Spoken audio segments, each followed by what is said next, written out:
নমস্কাৰ নিউজ টাউনৰ বাতৰিলৈ স্বাগতম জনাই ষ্টুডিঅ'ত মই অনুপম বৰা চাও আহক কি আছে আজি আমাৰ সংবাদত মৰাণত 115 নং মৰাণ বিধানসভা সমষ্টিৰ পিস্তাৰ প্ৰমুখ সন্মিলন পোন প্ৰথমবাৰৰ বাবে মৰাণত অনুষ্ঠিত বিজেপিৰ পিস্তাৰ প্ৰমুখ সন্মিলনত মুখ্যমন্ত্ৰী সৰ্বানন্দ সোণোৱালৰ অংশগ্ৰহণ নিউজ টাউন এক ৰিপৰ্ট মৰাণৰ নাওজান গাঁৱত 115 নং মৰাণ বিধানসভা সমষ্টিৰ ভিত্তিত বিজেপিৰ পৃষ্ঠা প্ৰমুখ সন্মিলনখনি অনুষ্ঠিত হৈ যায় মৰাণ সমষ্টিৰ বিধায়ক চক্ৰধৰ গগৈৰ তত্ত্বাৱধানত অনুষ্ঠিত হোৱা আৰু প্ৰায় কেইবা শতাধিক বিজেপি কৰ্মী আৰু সমৰ্থক উপস্থিত থকা পৃষ্ঠা প্ৰমুখ সন্মিলনখনত প্ৰথমবাৰৰ বাবে মুখ্য অতিথি হিচাপে মুখ্যমন্ত্ৰী সৰ্বানন্দ সোণোৱাল উপস্থিত থাকে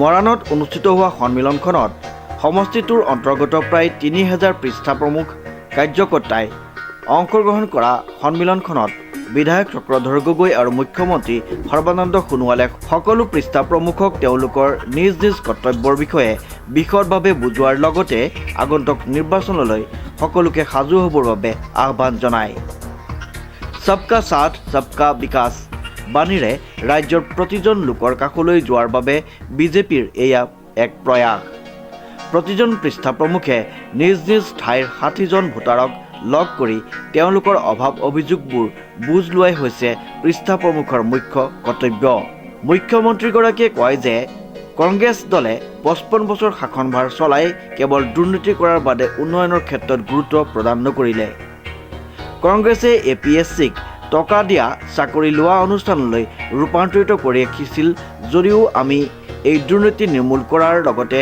দৰিদ্ৰ ছাত্ৰ ছাত্ৰীক মেধাভিত্তিত চাকৰি পাবলৈ সক্ষম হৈছে কংগ্ৰেছে আকাশত শূন্যতে গদা ঘূৰাই আছে আৰু নতুন আঞ্চলিক ৰাজনৈতিক দলক সমালোচনা কৰি কয় তেওঁলোকে কি কৰিব তাক ৰাইজে জানে গতিকে 2021 চনৰ বিধানসভা নিৰ্বাচনত মৰাণত বিজেপি জয় নিশ্চিত হোৱাৰ লগতে ৰাজ্যত পুনৰ বিজেপিয়ে চৰকাৰ গঠন কৰিব বুলি মুখ্যমন্ত্ৰীগৰাকীয়ে মন্তব্য প্ৰকাশ কৰে মৰাণ সমষ্টিৰ ভাৰতীয় জনতা পাৰ্টিৰ মোৰ প্ৰিয় সতীৰ্থ কাৰ্যকৰ্তাসকল অত্যন্ত কৰ্ম উদ্যোগী পৰিশ্ৰমী আৰু মই আজি ইয়াত সভাত উপস্থিত থাকি তেখেতসকলৰ যিটো উৎসাহ উদ্দীপনা দেখি মই সঁচাই অত্যন্ত উৎসাহিত হৈছোঁ আনন্দিত হৈছোঁ আৰু এই কথাটো নিশ্চিত যে ইয়াত বিজেপি পুনৰ বিপুল ভোটত জয়যুক্ত হ'ব কাৰণ যোৱা 4.5 বছৰৰ ভিতৰত ইয়াত যিমানখিনি কাম হৈছে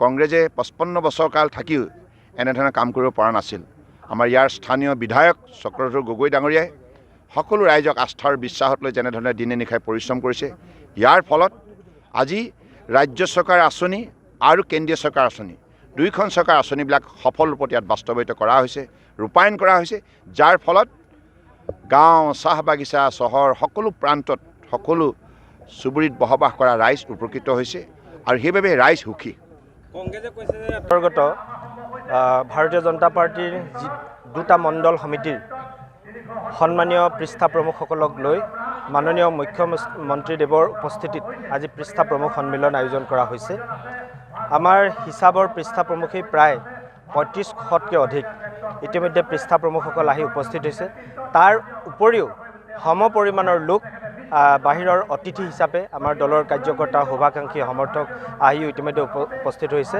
ইতিমধ্যে প্ৰায় 10,000 লোক আহি আমাৰ ইয়াত উপস্থিত হৈছে আৰু বিভিন্ন গায়ন বায়নৰ দল ঝুমুৰৰ দল মিচিং বিহুৰ দল আহোমৰ বিহু এনেধৰণে বিভিন্ন সাংস্কৃতিক দল আহি ইয়াতে উপস্থিত হৈছে মাননীয় মুখ্যমন্ত্ৰী ডাঙৰীয়াক আদৰিবৰ কাৰণে গতিকে মই আশা ৰাখিছোঁ আজি মাননীয় মুখ্যমন্ত্ৰী ডাঙৰীয়াৰ উপস্থিতিত হ'ব লগা এই যে আমাৰ পৃষ্ঠা প্ৰমুখ সন্মিলন এই সন্মিলনত মুখ্যমন্ত্ৰী ডাঙৰীয়াই আমাৰ পৃষ্ঠা প্ৰমুখসকলক এটি মাৰ্গদৰ্শন দিব যাতে এই মাৰ্গদৰ্শনৰ যোগেদি আগন্তুক দিনত আমাৰ কাৰ্যকৰ্তাসকলে উদ্বুদ্ধ হৈ আমাৰ দলৰ আগন্তুক নিৰ্বাচনত যাতে তেওঁলোকে সফল হ'বৰ নিমিত্তে সৰ্বদিশত বল বিচাৰি পায় সাহস বিচাৰি পায় উদ্যম বিচাৰি পায় তেনেকুৱা এটা মাৰ্গদৰ্শন আমি বিচাৰিছোঁ আৰু এই মুহূৰ্তত মই সকলোলৈকে ধন্যবাদ জনাইছোঁ মৰাণৰ পৰা ৰাজু মিশ্ৰৰ ৰিপৰ্ট নিউজ নাও 24/7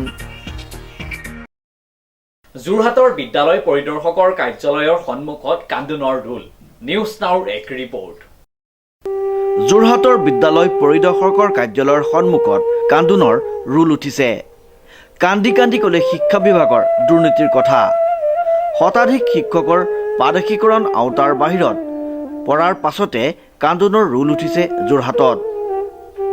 কেইদিনমানৰ আগতে প্ৰাদেশিকৰণৰ আওতাৰ পৰা বঞ্চিত হৈ শিক্ষকসকলে প্ৰাপ্য বিচাৰি শিক্ষামন্ত্ৰীলৈ কাটৰ আহ্বান জনাইছিল যাতে তেওঁলোকক প্ৰাদেশিকৰণৰ আওতালৈ আনে। জ্যেষ্ঠ শিক্ষকসকলক বঞ্চিত কৰি জালিয়াতিৰে কনিষ্ঠ শিক্ষকক নিযুক্তি দিয়াৰ অভিযোগ এই শিক্ষকসকলৰ। উল্লেখযোগ্য যে অনতিপলমে নিযুক্তি নিদিলে বঞ্চিত শিক্ষকসকলে আত্মহত্যা কৰাৰো হুংকাৰ জ্যেষ্ঠ শিক্ষকসকলৰ। আমাৰ প্ৰচাৰ মাধ্যমৰ সন্মানীয় বন্ধুসকল বা ভাই বন্ধুসকল, আমি অতি সন্তাপে ক'ব জানো বা ক'বলৈ বিচাৰিছোঁ, কিনো ক'ম, আমাৰ বৰ্তমান হৈ যোৱা প্ৰাদেশিকৰণ প্ৰক্ৰিয়াত যি শিক্ষকসকলৰ ট্ৰেজেডি আৰু বেদনা, জীয়াই থাকিব নোৱাৰ, পানীত হাঁহ নচৰা যি উপায়, কোনো উপায় নাপায় আমি এতিয়া মেডিয়া কাষ চাপিবলগীয়া হৈছে। বৰ্তমান অসম চৰকাৰ তথা যোৰহাট জিলাৰ শিক্ষা বিভাগৰ যি দুৰ্নীতি, জ্যেষ্ঠ শিক্ষকক আঁতৰাই পেলাই সহকাৰী কনিষ্ঠ 10-15 বছৰ কনিষ্ঠ শিক্ষকক এছিষ্টেণ্ট টিচাৰ হিচাপে যি নিযুক্তি প্ৰক্ৰিয়া, তাত আমি অতি লাগি ভাগি 17 চনৰ পৰা আইনী প্ৰক্ৰিয়া, কাৰ্যালয় যোগাযোগ সকলো কৰিও আমি মুক্ত এতিয়ালৈকে পোৱা নাই। আমি বৰ্তমান অসম চৰকাৰৰ শিক্ষা বিভাগৰ মুৰব্বীসকল আৰু শিক্ষামন্ত্ৰী মহোদয়, মুখ্যমন্ত্ৰী মহোদয়ক শিক্ষাগুৰু হিচাপে আমি শেষৰ শিক্ষা জগতত জ্ঞান পোহৰা শিক্ষক হিচাপে তেখেতসকলৰ চৰণত আমি অনুৰোধ কৰিছোঁ। তেখেতসকলে আমাক যি 17 চনৰ আইনে বান্ধি আমাৰ ডিঙিত চেপা দিছে চিপ ধৰি, সেই ৰছীডাল খুলি যাতে আইনখন বলবৎ কৰি আমাৰ গভৰ্ণমেণ্টে স্বীকৃতি দিয়া 5+1 টিচাৰ নিযুক্তি প্ৰক্ৰিয়া কৰি সকলোকে সমাজত এদিন ওলাবলৈ, হাবি জংঘলে বাটেৰে স্কুলে নোযোৱা কৰি সুস্থ এটা সবল পথেৰে যাব পৰা উপায় দিবৰ কাৰণে শিক্ষামন্ত্ৰী মহোদয়ক নিৰ্বাচনৰ আগে আগে এই শিক্ষকসকলে যাতে হাঁহি মুখে আপোনাৰ পদুম ফুল বাহত ভোট দিবলৈ যাব পাৰে, এই কথাটো আপুনি অকণমান ভাবি চাবৰ কাৰণে আজিৰ তাৰিখত যোৰহাট জিলাৰ বঞ্চিত শিক্ষকসকলে কাৰ্যালয়, এলিমেণ্টেৰী কাৰ্যালয়ৰ মুখত আজিলৈ ৰাতিপুৱাই আহি আমি মাজুলীৰ পৰা ৰাতিপুৱা 4টা বজাতে নাৱে ঘাটে পাৰ হৈ আহি যি অন্তৰে খান্দিছে, আপোনাক কি ক'ম, এইবোৰ বেদনাৰ মুখৰ পৰা নোলায়। এনেকুৱা বেদনাই ল'ৰা ছোৱালী পঢ়ুৱাব নোৱাৰা হৈছোঁ। ল'ৰা ছোৱালী মেডিকেলত পঢ়ি আছে, যোৰহাট মেডিকেল কলেজত। এতিয়া একো নাই, ককাই ভাইক হাত পাতিলেও কোনেও পিঠি দিলে, দুখীয়াক আজিকালি গুয়ে থৈ যায়, ধনীক ধাৰে দিয়ে। আমাৰ যি অৱস্থা, কাপোৰ পিন্ধিছোঁ কেনেদৰে, শিক্ষক বুলিহে ভাল কাপোৰ পিন্ধিছিলোঁ, ছাত্ৰ ছাত্ৰীৰ ওচৰত লাজ পাম বুলি। এতিয়া কি কৰি আশা কৰি আছিলোঁ আমাক চৰকাৰখনে সেই অৱস্থাত হ'লেও ল'ব। যি শিক্ষামন্ত্ৰী তেখেতে কৈছিলে আপোনালোকে আমাৰ চৰকাৰটো আহিবলৈ দিয়ক, আমি 45 দিনৰ ভিতৰত আপোনালোকক নিযুক্তি দিম। মানৱীয় গুণ বিশিষ্ট এনেকুৱা আমি অসম নালাগে, ভাৰতবৰ্ষতে ইমান শক্তিশালী মন্ত্ৰী এজনে আমাৰনো এনেকৈ তেজখন বেছিয়ে উলিয়াই নিয়ে নে বা গাৰ পৰা। আমি কি হ'ম, আপুনি কিয় উপায় নিদিয়ে? আপুনি যদি তেনেকুৱা কিবা উপায় নাপায়, যিসকল বঞ্চিত শিক্ষকক আপুনি উপস্থিতিত আপুনি যদি কয় আপোনাৰ উপস্থিতত চুইচাইড হৈ দিম, আপোনাৰ উপস্থিতত চুইচাইড হ'ম, এইভাগে ঘৰত নহওঁ ছাৰ। আপুনি আমাক কিয় ত্যাগ কৰিলে? আমি ডিপাৰ্টমেণ্টৰ অফিচলৈ আহিলোঁ, অফিচক আমাক ইনচাল্ট কৰে, ইয়াত কাম নাই, আৱশ্যকভাৱে গেট আউট বুলি কোৱা শুনিছোঁ। আমি কি হ'ম, ক'লৈ যাম? আপুনি যদি এটা উপায় নিদিয়ে, আমাৰ দৰে 2 বছৰ এবছৰ বহুত আমাৰ শিক্ষক ৰিটায়াৰ্ড হ'ল, আমি মানৱ সম্পদ গঢ় দিয়া বিভাগে ছাৰ, আপুনি কিয় ভবা নাই? আপুনি যে নানা আঁচনিয়ে মানুহসকলক দিছে, 18 বছৰ পাৰ হোৱা ল'ৰা ছোৱালীক 50,000 দিছে। মইতো অসমৰ মুখ্যমন্ত্ৰী কৈছিলোঁ, আমাৰ লিখিত দিছিলোঁ, মই মাজুলী এজন শিক্ষক, যে আপুনি 5জনকে 5,000কে হ'লেও সাহাৰ্য দিয়ক ছাৰ। মই কেইবাখনো মেম'ৰ নাম দিছিলোঁ, অসমৰ মাননীয় মুখ্যমন্ত্ৰী সৰ্বানন্দ সোণোৱালদেৱক তেখেতক ভৰিত গৈ কৈছিলোঁ ছাৰ 5জন টিচাৰ দিয়ক, আপোনালোকে 5,000কৈ দিয়ক, এটাইকেইজন স্কুলত যোৱা বাটটো উলিয়াই দিয়ক। ইমান অনুৰোধ কৰা স্বাৰ্থ তেখেতসকলে কিয় আমাৰ অন্তখন বুজি নাপায়, মৰি যাব মন গৈছে। কংকনজ্যোতি শৰ্মাৰ ৰিপৰ্ট, নিউজ নাও 24/7 যোৰহাট। এতিয়া ঘৰ নিৰ্মাণ কৰাটো কিমান যে সহজ হৈ পৰিছে। কি হ'ব এতিয়া? ইমানবোৰ কাম এতিয়াও বাকী আছে। হয়, এতিয়াও যে কিমান বস্তু কিনিবলৈ বাকী আছে। কেনেকৈ সম্পূৰ্ণ হ'ব এই গৃহ নিৰ্মাণৰ কাম? চিন্তা নকৰিব ভিনদেউ, লাইফষ্টাইল হোম কালেকশ্যন আছে নহয়, য'ত সকলো ধৰণৰ সামগ্ৰী একেখন প্ৰতিষ্ঠানতে পোৱা যায়। আটাইতকৈ ডাঙৰ কথাটো হ'ল য'ত উচিত মূল্য আৰু উচিত মানদণ্ডৰ সামগ্ৰী উপলব্ধ। আমাৰ প্ৰতিষ্ঠানত পোৱা যায় tiles, sanitary, bath fitting, modular kitchen, painting, wallpaper, plywood, furniture fitting, UPVC দুৱাৰ খিৰিকী, ইলেক্ট্ৰিকেল সামগ্ৰী, চিমনি আদিৰ লগতে আৰ্কিটেকচাৰ আৰু ইণ্টেৰিয়ৰ সুবিধাও। গোটেই মিস্ত্ৰীও তাতে পাব। আপোনাৰ সপোন সফল হোৱাৰ একমাত্ৰ প্ৰতিষ্ঠান লাইফষ্টাইল হোম কালেকশ্যনত। আগবাঢ়িছোঁ আমাৰ পৰৱৰ্তী বাতৰিলৈ। মন্ত্ৰী যোগেন মোহনৰ সমালোচনাত অসম জাতীয় পৰিষদক। নিউজ নাওৰ এক ৰিপৰ্ট। নতুনকৈ গঠিত হোৱা আঞ্চলিক ৰাজনৈতিক দল অসম জাতীয় পৰিষদক সমালোচনা মন্ত্ৰী যোগেন মোহনৰ। AJP মানে এনেই জাপ মাৰি ফুৰা পাৰ্টি বুলি মন্ত্ৰী যোগেন মোহনৰ আখ্যা। লগতে তেখেতে কয়, নতুন দলে একো কৰিব নোৱাৰে, ৰাইজৰ মাজত সোমাব পৰা নাই AJPয়ে। আঞ্চলিক দলবিলাকে চিঞৰ বাখৰ কৰি আছে, এনেই জাপ মাৰি ফুৰা পাৰ্টি বুলি কৈছোঁ মই। এনেই জাপ মাৰি ফুৰিছে য'ত ত'ত AJP, এনেই জাপ মৰা পাৰ্টি এইটো, য'ত ত'ত জাপ মাৰি ফুৰিছে। তেওঁলোকে ৰাইজৰ ওচৰত যাব পৰা নাই। এতিয়া তেওঁলোকে অৱশ্যে গণতান্ত্ৰিক দেশত দল কৰা বা নিৰ্বাচন খেলা তেওঁৰ অধিকাৰ আছে, এইটো কৰিবই। আমি কোনো প্ৰভাৱ পেলাবলৈ নাভাবোঁ, কাৰণ তেওঁলোকে ৰাইজৰ ওচৰত চাপিবলৈ সক্ষম হোৱা নাই। গতিকেলৈ এইবিলাক নতুনকৈ দল গঠন হৈছে, ৰাইজৰ মনতে নাই কি দল, কি চিম্বল, কি কৰিব তেওঁলোকৰ ইস্তাহাৰ আজিলৈকে ৰাইজৰ ওচৰত যাব পৰা নাই। নিৰ্বাচন সমাগত আহিছে, প্ৰায় নিৰ্বাচনী নটিফিকেশ্যন দিওঁ সময় আহি আছে। গতিকে আমি এইবিলাক কোনো ধৰণৰ শংকিত নহয় ভাৰতীয় জনতা পাৰ্টি, কাৰণ ভাৰতীয় জনতা পাৰ্টিৰ অন্তৰত আজি ৰাইজৰ অন্তৰত সোমাইছে, হৃদয়ত সোমাইছে, আৰু সকলো শ্ৰেণীৰ ৰাইজৰ সকলো জাতি জনগোষ্ঠীক যেনেধৰণে মৰ্যাদা দি এইখন চৰকাৰে কাম কৰি আহিছে, সিয়ে হ'ল আগন্তুক দিনত আমাৰ ভাৰতীয় জনতা পাৰ্টিৰ সফলতাৰ এক নিদৰ্শন। মৰাণৰ পৰা ৰাজু মিশ্ৰৰ ৰিপৰ্ট, নিউজ নাও 24/7 যোৰহাট। আগবাঢ়িছোঁ আমাৰ পৰৱৰ্তী বাতৰিলৈ। দেৰগাঁও আৰক্ষীৰ বৃহৎ সফলতা, জালত পৰিছে ড্ৰাগছ সৰবৰাহকাৰী। নিউজ নাওৰ এক ৰিপৰ্ট। দেৰগাঁও আৰক্ষীৰ অভিযানত জালত পৰিছে বৃহৎ ড্ৰাগছ সৰবৰাহকাৰী। উল্লেখযোগ্য যে দেৰগাঁও DKD কলেজৰ নিচেই কাষত এটা ছাত্ৰ নিবাসত উদ্ধাৰ হৈছে ড্ৰাগছ। আৰক্ষীয়ে 1.20 মিলিগ্ৰাম ড্ৰাগছ জব্দ কৰে।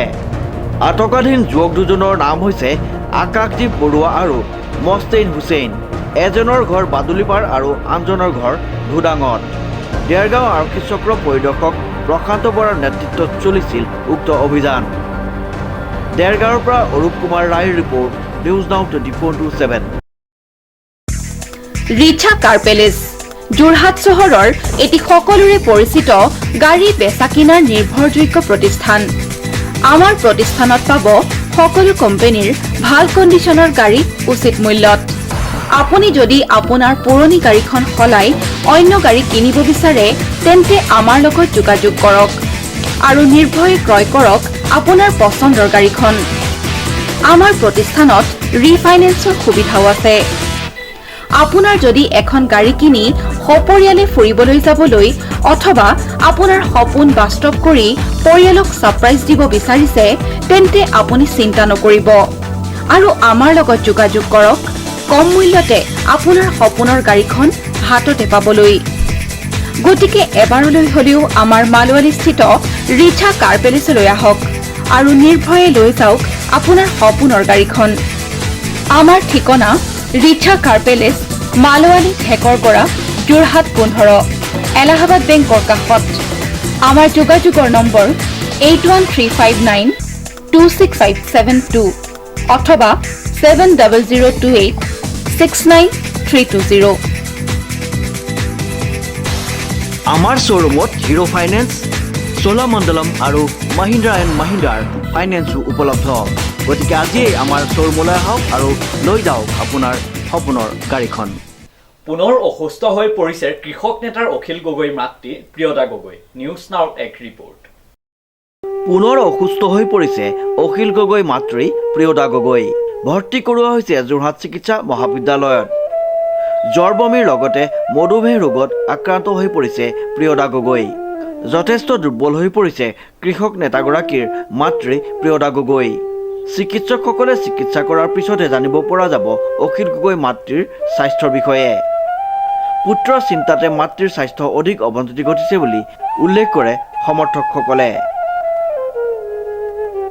জননেতা অখিল গগৈৰ মাতৃ প্ৰিয়দা গগৈ শাৰীৰিকভাৱে আকৌ আজি অসুস্থ হৈ পৰিছে। তেখেতে ৰাতিৰ পৰা তেখেতৰ ডায়েবেটিছটো অতি বেছি হৈ গৈছে, তেখেতৰ বমি হৈছে, লেট্ৰিন হৈছে আৰু তেখেতে চকুৰে নেদেখা হৈ গৈছে। পুত্ৰ যিহেতু আজি এবছৰ অধিককাল অখিল গগৈ ডাঙৰীয়া কাৰাগাৰত থাকিব লগা হৈছে, চৰকাৰখনে অতি আক্ৰোশমূলকভাৱে তেখেতক কাৰাগাৰত ৰাখিছে আৰু এই পুত্ৰ কাৰাগাৰত থকাৰ সময়ছোৱাত আমাৰ মাতৃ প্ৰিয়দা গগৈ অতিকৈ অসুস্থ হৈ পৰিছিলে আৰু আজি সকলোতকৈ বেছিকৈ অসুস্থ হৈ পৰা আমি দেখা পাইছোঁ। আমি অতিকৈ চিন্তিত হৈ পৰিছোঁ আৰু আমি চৰকাৰখনক অনুৰোধ জনাইছোঁ তেখেতসকলৰ ব্যক্তিগত আক্ৰোশ পূৰণৰ কাৰণে এগৰাকী মাতৃক মৃত্যুমুখলৈ যাতে ঠেলি নিদিয়ে, তেখেতসকলে পুত্ৰক মাতৃৰ কাষত দি যাতে মাতৃগৰাকীক জীৱন দান কৰে, আমি তেখেতসকলক অনুৰোধ জনাইছোঁ আৰু আমাৰ চিকিৎসা বিভাগকো আমি অনুৰোধ জনাইছোঁ আমাৰ মাতৃ প্ৰিয়দা গগৈক অতি সোনকালে উন্নত চিকিৎসা প্ৰদান কৰি অতি সোনকালে সুস্থ কৰি তোলে যেন। অসমৰ জননেতা অখিল গগৈৰ মাতৃ পুনৰবাৰ শাৰীৰিকভাৱে অসুস্থ হৈ পৰিছে। এইবাৰ যথেষ্ট শাৰীৰিকভাৱে অসুস্থ দেখিবলৈ পোৱা গৈছে। তেখেতৰ শৌচ হৈছে, বমি হৈছে, চুগাৰটো বহুত বেছি হৈ গৈছে আৰু চকুৰে নেদেখা হৈছে। শাৰীৰিকভাৱে একেবাৰে অক্ষম হৈ উঠিছে, থিয় হৈ থাকিব নোৱাৰে, মূৰ ঘূৰাই পৰি যায়। এনেকুৱা অৱস্থাত আমি এতিয়া যোৰহাট মেডিকেল কলেজলৈ লৈ আহিছোঁ। ইতিমধ্যে এডমিট হৈছে, দেখা যাওক ডক্টৰৰ ট্ৰিটমেণ্টৰ পিছতে গম পোৱা যাব। যোৱা কালিৰ পৰা খুব বেছি হৈছে, বমি হৈছে। যদি স্থানীয় ডক্টৰক দেখাইছিলোঁ কিন্তু তাৰ পৰা কোনো ৰিকভাৰী হোৱা নাই, গতিকে আজি আমি এতিয়া যোৰহাট মেডিকেল কলেজলৈ লৈ আহিছোঁ। মইতো সততে থাকোঁ, মোৰ ঘৰৰ কাষৰে মই একেবাৰে, গতিকে মই আহিছোঁ আৰু লগতে থকা আমাৰ সকলোৰে সংগ্ৰামী সতীৰ্থ অজয় তাঁতী আছে, অজয় তাঁতীও আহিছে লগত। কংকনজ্যোতি শৰ্মাৰ ৰিপৰ্ট, নিউজ নাও 24/7 যোৰহাট। মূল্যবৃদ্ধিৰ প্ৰতিবাদত যোৰহাট জিলাত কংগ্ৰেছৰ অৱস্থান ধৰ্মঘট পালন। নিউজ নাওৰ এক ৰিপৰ্ট। সকলো বয় বস্তুৰে বৃদ্ধি পাইছে মূল্যৰ, বিশেষকৈ বৃদ্ধি পাইছে পেট্ৰল, ডিজেলকে ধৰি সকলো অত্যাৱশ্যকীয় সা সামগ্ৰীৰ। এই মূল্যবৃদ্ধিৰ প্ৰতিবাদত যোৰহাটত যোৰহাট জিলা কংগ্ৰেছে নগৰৰ মাজমজিয়াত 3 ঘণ্টীয়া অৱস্থান ধৰ্মঘট কাৰ্যসূচী ৰূপায়ণ কৰে। উক্ত প্ৰতিবাদী কাৰ্যসূচীত প্ৰাক্তন সাংসদ দীপ গগৈ, প্ৰাক্তন বিধায়ক ৰাণা গোস্বামী সহ কংগ্ৰেছৰ কৰ্মীসকলে অংশগ্ৰহণ কৰে। বজাৰ বহুত বেছি, কিন্তু আজিৰ তাৰিখত আন্তঃৰাষ্ট্ৰীয় বজাৰত ক্ৰুড অইলৰ দাম, খাৰুৱা তেলৰ দাম বহুত কম, কিন্তু এওঁলোকে কেৱল আম্বানী গ্ৰুপক সকাহ দিবলৈ, কেৱল পুঁজিপতিসকলৰ মূৰত তেল ঢালি সাধাৰণ জনতাক মাধমাৰ সোধাইছে, সাধাৰণ জনতাক জুৰুলা কৰিছে, ধ্বংসৰ পথলৈ লৈ গৈছে। সাধাৰণ জনতাক ভবা নাই। গতিকে বিজেপি চৰকাৰবোৰ হৈছে পুঁজিপতি চৰকাৰ, সাধাৰণ জনতাৰ চৰকাৰ নহয়, যাৰ কাৰণে আজি মোৰ অটো চলোৱা, এপে চলোৱা, মেজিক চলোৱা সৰু সৰু খাটি খোৱা মানুহক আজি তেওঁলোকে মাৰি খাইছে। গতিকে এওঁলোকে অসমৰ ৰাইজৰ কথা চিন্তা নকৰে। আজি ৰিলায়েন্স গ্ৰুপৰ যিবোৰ আম্বানী গ্ৰুপৰ যিবোৰ পেট্ৰল পাম্প গোটেই ভাৰতবৰ্ষত বহুখিনি বন্ধ হৈ আছিলে। আমাৰ অলপ আগলৈ যায় যে মেলেঙত এটা বন্ধ হৈ আছিলে, পানীচুকত এটা বন্ধ হৈ আছিল, এতিয়া সেইবিলাক তেওঁলোকে খুলিলে, কাৰণ আমাৰ বিজেপি চৰকাৰে তেওঁলোকৰ মূৰত তেল দিলে, সেইকাৰণে তেওঁলোকৰ চুলিবিলাক গজিলে। কিন্তু তাৰ বিপৰীতে কিন্তু অসমীয়া মানুহ, অসমৰ জনগণক তেওঁলোকে কোঙা কৰিলে। আজি নিৰ্বাচন আহিছে, নিৰ্বাচনৰ সময়ত আকৌ প্ৰতিশ্ৰুতি দিব, কাৰণ যোৱা পূৰ্বৰ নিৰ্বাচনৰ সময়ত গুৱাহাটীৰ খানাপাৰা ফিল্ডত সৰ্বানন্দ সোণোৱালক কাষত বহাই যে যি বিজেপি চৰকাৰসমূহে পূৰ্বৰ কংগ্ৰেছ চৰকাৰৰ দিনত বস্তু সামগ্ৰীৰ মূল্য বৃদ্ধিৰ যিটো হৈছিল তাতকৈ তাক ৰোধ কৰাৰ প্ৰতিশ্ৰুতিৰে তেওঁলোকে অসমৰ জনগণক সকাহ দিয়াৰ প্ৰতিশ্ৰুতি, ভাৰতবৰ্ষৰ জনতাক সকাহ দিয়াৰ প্ৰতিশ্ৰুতিৰে তেওঁলোকে চৰকাৰ গঠন কৰিছিল আৰু বহু প্ৰতিশ্ৰুতি দিছিল। তাৰ মাজত তেওঁলোকে খাদ্য সামগ্ৰীৰ মূল্য ৰোধ কৰা, পেট্ৰল ডিজেলৰ মূল্য কম কৰা, ৰন্ধন গেছৰ দাম কম কৰা, এই প্ৰতিশ্ৰুতিবিলাকেৰে তেওঁলোকে চৰকাৰ গঠন কৰিছিল। আৰু সেইকাৰণে আজি তাৰিখত যেতিয়া চৰকাৰ গঠন কৰাৰ পিছত তেওঁলোকে এটা অপজিট স্থিতিত অৱতীৰ্ণ হ'ল। তেওঁলোকে ৰাইজক সেই সময়ত যিখন কংগ্ৰেছ চৰকাৰ দিনত 370 টকা ৰন্ধন গেছৰ দাম আছিলে সেই সময়ত ৰন্ধন গেছ কম কৰিব লাগে বুলি গৃহিণীসকলৰ মন জইন কৰাৰ কাৰণে তেওঁলোকে কৈছিলে কিন্তু এতিয়া ৰন্ধন গেছৰ দাম 735 টকা হ'ল সেই সময়ত আন্তঃৰাষ্ট্ৰীয় বজাৰত পেট্ৰল ডিজেলৰ দাম বহু বেছি আছিল তৎসত্ত্বেও সেই সময়ত ডিজেলৰ দাম পেট্ৰলৰ দাম আছিল 56 টকা 57 টকা আজি সেই পেট্ৰল গৈ পেলাই প্ৰায় 90 টকা হ'ল যোৰহাটৰ পৰা Pranab খেঞ্চুৱাৰ report news now 24/7 ৰিপশ্ৰী ladies therapy আৰু চেহনাজ ট্ৰেইনিং চেণ্টাৰ সকলোৰে বিশ্বাসযোগ্য এটি সৌন্দৰ্য চৰ্চাৰ নিৰ্ভৰযোগ্য প্ৰতিষ্ঠান আমাৰ ঠিকনা কটকী পুখুৰী এটি ৰোড ষ্টেট বেংকৰ কাষত 6 জানুৱাৰী শনিবাৰে অনুষ্ঠিত হৈ যায় ভাৰতীয় জীৱন বীমা নিগমৰ অভিকৰ্তা সন্থাৰ দ্বিবাৰ্ষিক অধিৱেশন নিউজ নাওৰ এক ৰিপৰ্ট 6 জানুৱাৰী শনিবাৰে যোৰহাটৰ মুক্তিযুঁজাৰু ভৱনত অনুষ্ঠিত হৈ যায় যোৰহাট ভাৰতীয় জীৱন বীমা নিগমৰ অভিকৰ্তা সন্থাৰ যোৰহাট 1 নং শাখাৰ দ্বিবাৰ্ষিক অধিৱেশন উক্ত অনুষ্ঠানত অভিকৰ্তা সন্থাৰ এখন নতুন সমিতি গঠন কৰা হয় সভাৰ মূল উদ্দেশ্য হৈছে আগন্তুক দিনত সন্থাক অধিক শক্তিশালী কৰা উক্ত সভাত উপস্থিত থাকে সম্পাদক ৰূপম চুতীয়া সভাপতি শ্যামন্তমণি দত্ত বিশিষ্ট অতিথি নৱকুমাৰ দলে ত্ৰিদীপ ভূঞাকে মুখ্য কৰি বিশিষ্ট অতিথিসকল আৰু কৰ্মকৰ্তাসকল